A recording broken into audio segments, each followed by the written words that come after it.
আপনারা নিশ্চয়ই জানেন যে 2008 সালে যখন শেখ হাসিনা ক্ষমতা আয়িত হন, তখন আমাদের আন্তর্জাতিক দেনা ছিল 2 লক্ষ কোটি টাকা। সেটা এবছর এসে উপনীত হয়েছে 23 লক্ষ কোটি টাকার উপরে। এই যে সামগ্রিক দায়, এই দায়ের জন্য আমাদের টাকার যে মূল্যমান কমেছে প্রায় 46 ভাগ।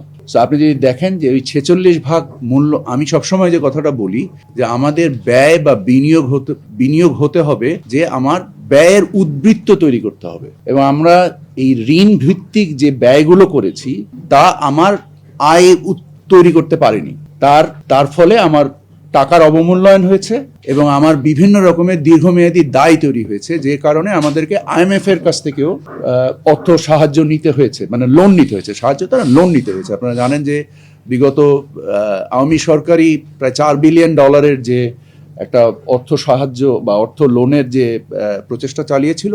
এই সামগ্রিকতার বিচারে শুধু যে পদ্মা সেতু তা না, এটা কর্ণফুলী টানেলও, এটা পদ্মা ব্রিজের যে রেল সেতু লাগানো হয়েছে, যে পায়রা বন্দর করা হয়েছে, যে জায়গায় মাত্র 4 মিটার ড্রাফট, ওইটা কি পোর্ট না ঘাট, এটাও একটা চিন্তার বিষয়। এবং বিভিন্ন রকমের যে অযাচিত এবং অপরিণামদর্শী যে প্রকল্প ব্যয় করা হয়েছে, তার একটা সামগ্রিক রিফ্লেকশন আসছে আমাদের নিত্যপণ্যের বাজারে। এটাতে অস্বীকার করার কোনো জায়গা নেই। আমি বলছি সামগ্রিকভাবে আপনার ব্যয়ের উদ্বৃত্ত তৈরি করেছে কিনা। আপনার যেখানে পদ্মা রেল সেতুতে প্রকালন ছিল 1400 কোটি টাকা, সেখান থেকে খাবারের পছন্দ ভিন্ন হলেও মজার বেলায় সবাই এক।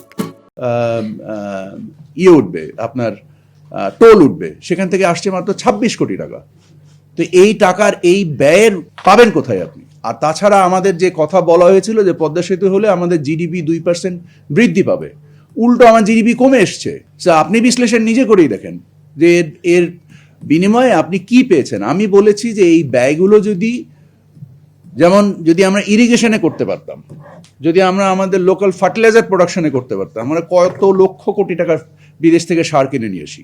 সো এই ব্যয়কে যদি আমরা মানে প্রয়োজন অনুযায়ী আমাদের কস্ট অফসেট বা আমাদের ব্যয়ের উদ্বৃত্ত তৈরি করার জন্য আমরা বিনিয়োগ করতে পারতাম, তাহলে অবশ্যই আমাদের সক্ষমতা বাড়তো এবং আমাদের জাতীয় সক্ষমতার সাথে সাথে আমাদের লোন কমতো এবং লোন পরিশোধের সক্ষমতাও বাড়তো।